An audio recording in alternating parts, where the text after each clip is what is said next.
আসসালামু আলাইকুম everyone, welcome to my another new blog. আশা করছি সবাই ভালো আছেন। আল্লাহর অশেষ রহমতে আলহামদুলিল্লাহ আমরাও সবাই ভালো আছি। তো আমরা সেদিন গিয়েছিলাম নিউ মার্কেটে। তো ইন্ডিয়ান শপের ওইদিকে একটু গিয়েছিলাম। তো যে জায়গায় আমাদের যাওয়ার কথা ছিল সেদিন হচ্ছে ওই দোকানগুলা সবগুলাই বন্ধ ছিল। তো পাশাপাশি আরও কয়েকটা দোকান ছিল, তো ওইগুলা থেকেই হচ্ছে আমরা কিছু জিনিস কেনাকাটা করি।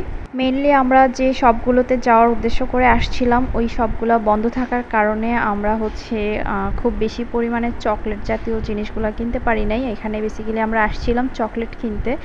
তো আমার হাজব্যান্ড এর আগেও হচ্ছে এখান থেকেই চকলেট নিত, তো সেজন্য হচ্ছে সে আমাকে নিয়ে আসছিল। এটা আমি প্রিভিয়াস কোনো একটা ব্লগে বলেছিলাম যে এখানে আসার কথা ছিল। তো আজকেও এসে দেখলো যে সিরিয়ালে সবগুলো শপই বন্ধ আছে। ওনাদের কাছে হচ্ছে একদম অথেন্টিক যে দেশের বাইরের চকলেটগুলাই পাওয়া যায়, মানে ভালো চকলেটগুলো পাওয়া যায় আর কি। আর আরিশকে হচ্ছে চেষ্টা করি মানে দেশীয় চকলেটগুলো না দিতে, যদিও বাচ্চাদের জন্য চকলেট ভালো জিনিস না, তারপরও খেতে চায়। তো সেজন্য হচ্ছে ওর বাবা সবসময় হচ্ছে ভালো চকলেটটাই কিনে। তো আজকে হচ্ছে এই যে আমরা এই কিটক্যাটের বক্সটা নিয়ে আসছিলাম আর কি। তো কিটক্যাট হচ্ছে আরিশের পছন্দের একটা চকলেট, সেই সাথে আমারও অনেক পছন্দের। আমিও কিন্তু চকলেট খেতে অনেক পছন্দ করি। আমার হাজব্যান্ড আমার জন্য একসময় অনেক বেশি চকলেট কিনতো, এখনও কিনে আরিশের জন্য, আমার জন্য। তো আজকে আমাদের অনেকগুলো চকলেটই কেনা হতো যদি ওই সবগুলা খোলা থাকতো। যাই হোক, যেহেতু খোলা ছিল না, তো পাশাপাশি কিছু দোকানে আবার ইন্ডিয়ান চকলেট পাওয়া গিয়েছিল আর কি। তো ওখান থেকে হচ্ছে জাস্ট এই দুইটা চকলেট নিয়ে আসছে। আর তারপর নিয়েছিলাম থাইল্যান্ডের যে চীনাবাদামগুলো, বড় বড় চীনাবাদাম। এই চীনাবাদামগুলো খেতে অনেক বেশি মজার। আমি যখন প্রেগনেন্ট ছিলাম তখন আমার হাজব্যান্ড চট্টগ্রাম থেকে চীনাবাদাম, কাজু বাদাম, কাঠবাদাম সবগুলো নিয়ে গিয়েছিল আর কি। এখান থেকেই আমি বেশিরভাগ বাদামগুলো এখানেরই খাওয়া হয়েছে। তারপর হচ্ছে বেশি করে কিছু কিশমিশ কিনে নিল। কিশমিশগুলো অনেক সুন্দর ছিল দেখতে। তারপর হচ্ছে এই যে এক প্যাকেট ফুচকা। নর্মালি ফুচকার যে প্যাকেটগুলো হয় ওইগুলোতে অনেক কম পরিমাণে থাকে, তো এই প্যাকেটটাতে দেখলাম যে অনেক বেশি পরিমাণেই আছে, আর এগুলো সবগুলো ইন্ডিয়ান প্রোডাক্ট। তারপরেই তো ভুট্টা, এটা পপকর্নের জন্য, ভুট্টাটাও একদম ফ্রেশ।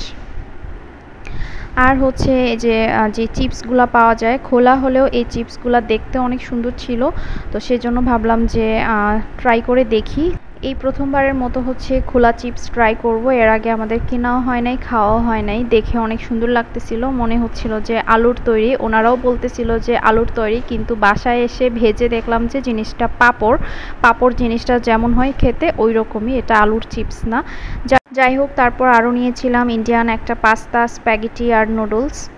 নিউ মার্কেটের যে জায়গাটাতে আমরা গিয়েছিলাম ওখানে হচ্ছে অনেক বেশি ফলের দোকানও আছে, তো সেখান থেকে আমরা ফলও কিনেছিলাম, সেগুলো আর ভিডিও করা হয় নাই। যতদিন আমি ব্লগ শেয়ার করতে পারি নাই ততদিনের ভিডিও কিন্তু আমার করা হয় নাই। ফাঁক করে হচ্ছে কয়েকদিনের ভিডিও করেছি, আর বেশিরভাগ দিনেরই আমার ভিডিও টিডিও কিছুই করা হয় নাই, কারণ হচ্ছে নেট কবে আসবে না আসবে, আর এদিকে আমার হচ্ছে মোবাইলেও অনেক ভিডিও জমে যাচ্ছিল। তো অনেক কিছুই আসলে ভিডিও করা থেকে মিসিং হয়ে গিয়েছে। যাই হোক, এখন হচ্ছে আমি কাবাব বানাবো। তো এই মাংসটাকে তো প্রসেস করে রেখেছিলাম গতকালকে, তো আজকে আমি কাবাবগুলো বানাবো দুপুরবেলা। এখন কাবাবের মাংসটাকে ব্লেন্ড করে নিলাম। বুটের ডালের সাথে আমি মাংসটা সেদ্ধ করেছিলাম মশলা দিয়ে। এখানে আমি মশলা দিয়েছিলাম আদা রসুন বাটা, কাবাবের মশলা, তারপর গরম মশলার গুঁড়া, তারপর লবণ, এগুলা, পেঁয়াজ। তো এই যে ডালটা হচ্ছে আমার আর ব্লেন্ড করতে হয় নাই, ডালটা একদম গলে গিয়েছিল সেদ্ধর মধ্যেই, একদম সুন্দর একদম স্মুথভাবে এটা গলে গিয়েছে আর কি। সেজন্য হচ্ছে আর ব্লেন্ড করতে হয় নাই, আমি পানিটা শুকিয়ে নিয়েছিলাম আর মাংসটাকে আলাদা করে আমি ব্লেন্ড করে নিয়েছি। তো এখন হচ্ছে কাবাব বানানোর জন্য আমার যা যা লাগবে সব কিছু নিয়ে বসে গেলাম। পেঁয়াজ কুচি করে নিয়েছি, কাঁচামরিচ, ধনেপাতা কুচি করে নিলাম। প্রথমে হচ্ছে আমি একটা ডিশের মধ্যে ব্লেন্ড করা মাংসটা নিয়ে হাত দিয়ে একটু ভালো করে মেখে নিলাম। এখন হচ্ছে আমি পরিমাণ মতো ডালটা মিক্স করব। তো ডাল হচ্ছে আমি পুরোটা দিব না, কাবাবে বেশি ডাল দিলে মজা লাগে না, একদম ডাল ডাল মনে হয়। আর কাবাব হচ্ছে ভাজার সময় ভেঙে যায়, ভাজার পর সুন্দর হয় না জিনিসটা, দেখতে খেতেও ভালো লাগে না। তো এই যে আমি হচ্ছে এতটুকু পরিমাণে ডাল দিয়েছিলাম আর অর্ধেকটা পরিমাণে ডাল রয়ে গিয়েছিল, তো ওইটাকে হচ্ছে আমি ডিপ ফ্রিজে রেখে দিয়েছিলাম বক্সে করে। অন্য সময় যখন আবার কাবাব বানাবো তখন এটা আমি আবার ইউজ করতে পারবো।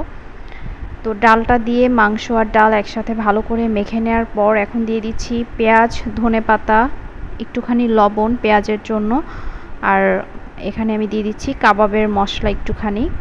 যদিও আমার এখানে লবণ কাবাবের মশলা সেদ্ধ করার সময় দেওয়া হয়েছিল, তারপর একটু দিয়ে দিলাম, ফ্লেভারটা ভালো আসে। কাঁচামরিচ আমি পরে মিক্স করব, কারণ আমি আরিশের জন্য রাখবো ঝাল ছাড়া, তো ওর জন্য কিছুটা রেখে তারপর হচ্ছে বাকিটাতে আমি কাঁচামরিচ মিক্স করব। এখন একটা ডিম ফেটিয়ে দিয়ে দিচ্ছি।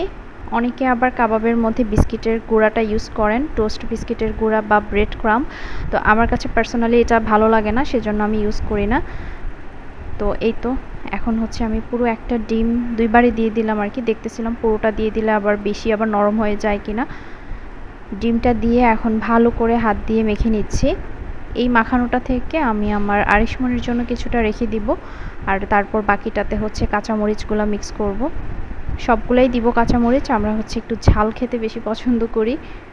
আমি যখন কাবাবের এই প্রসেসটা করতেছিলাম, সব কিছু মাখাচ্ছিলাম, তখনই এত সুন্দর কাবাবের স্মেল বের হচ্ছিল।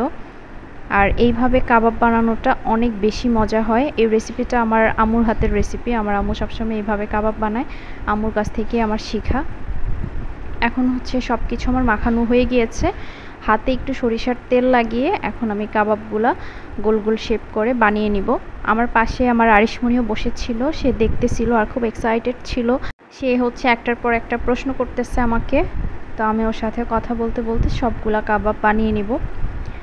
তো এই ডিশটার মধ্যে আমি হচ্ছে কাবাবগুলা সব নিয়ে এই ডিশটা সহ আমি ডিপ ফ্রিজে রেখে দিব আর কি। কাবাবগুলা যখন ফ্রোজেন হয়ে যাবে তখন হচ্ছে আমি এগুলা বের করে বক্সে রাখবো।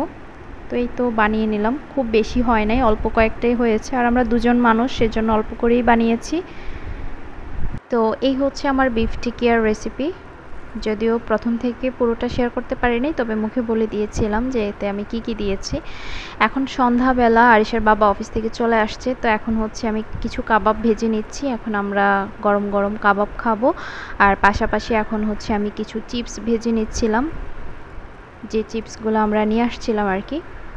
চিপসগুলো দেখতে খুবই সুন্দর ছিল, তো ভাজার পর জিনিসটা হচ্ছে পাপড়ের মতো হয়ে গেছে আর কি, একদম অনেক বড় বড় হয়ে গিয়েছে। আর যখন আমি ভাজতেছিলাম এটা হচ্ছে অনেক তেল ছিটতেছিল, তো আমি অনেক দূরে দাঁড়িয়ে নাড়াচাড়া করতেছিলাম আর কি, খুব হচ্ছে তেল ছিটতেছিল গায়ের উপরে।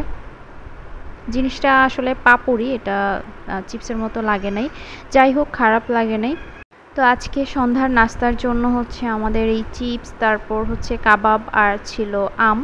তো আমি হচ্ছে সব কিছু রেডি করে এখন রুমে নিয়ে যাব। আমাদের হচ্ছে রুমে বসেই খাওয়া হয় সন্ধ্যার নাস্তাটা, কারণ অনেক বেশি গরমের কারণে এদিকটাতে খুব কম আসা হয়, তো সেজন্য বেডরুমে বসেই হচ্ছে এসিতে বসেই হচ্ছে সব খাওয়া দাওয়া করে ফেলি আর কি আমরা। আর এই তো কাবাবগুলা ভেজে নিচ্ছিলাম। তো যখন এক পাশ একদম পুরোপুরি লাল হয়ে যাবে তখন হচ্ছে উল্টে দিতে হবে, আর একদম পুরোপুরি ডুবো তেলে কাবাব ভাজা যাবে না, পুরোপুরি ডুবো তেলে দিলে অনেক সময় কাবাব ছেড়ে দেয়। কালারটা অনেক বেশি সুন্দর লাগতেছিল, আর এই কাবাবটা এত বেশি মজা হয়েছিল। আরিশের বাবা তো এই কাবাব খাওয়ার সময় শুধু প্রশংসাই করতেছিল, আমি হচ্ছে ভাবছিলাম যে ওর একটু ভয়েস রাখবো, পরে আর এডিটের সময় আমার মনে নাই, ভয়েস রিমুভ করে দিয়েছিলাম। এই তো এখন আমরা গরম গরম কাবাব খেয়ে নিচ্ছি, সাথে হচ্ছে টমেটো কেচাপ দিয়ে খাচ্ছিলাম। আর আম্মুর কথা মনে হচ্ছিল, আমার আম্মু আমাদেরকে এরকম করে কাবাব বানিয়ে খাওয়াতো, এখনও খাওয়ায় বাড়িতে গেলে, তো আম্মুকে মিস করতেছিলাম আর কি। তারপর বারান্দায় কিছু সময় ছিলাম, বসে বসে চাঁদ দেখতেছিলাম, আর বারান্দা থেকে চাঁদটা এত বেশি সুন্দর লাগতেছিল, আরিশ তো চাঁদ দেখলে আর বারান্দা থেকে সরতে চায় না। যাই হোক, এই ছিল আমার ছোট একটা ব্লগ। তো আজকের ব্লগটা এখানেই শেষ করে দিচ্ছি। সবাই ভালো থাকবেন, সুস্থ থাকবেন, আমাদের জন্য দোয়া করবেন। আপনাদের জন্য দোয়া, ভালোবাসা, শুভকামনা সব সময়ের জন্য। সবাই ভালো থাকবেন, নিরাপদে থাকবেন। তো ঠিক আছে, কথা হবে নেক্সট কোনো ব্লগে, সে পর্যন্ত সবাই ভালো থাকেন। আল্লাহ হাফেজ।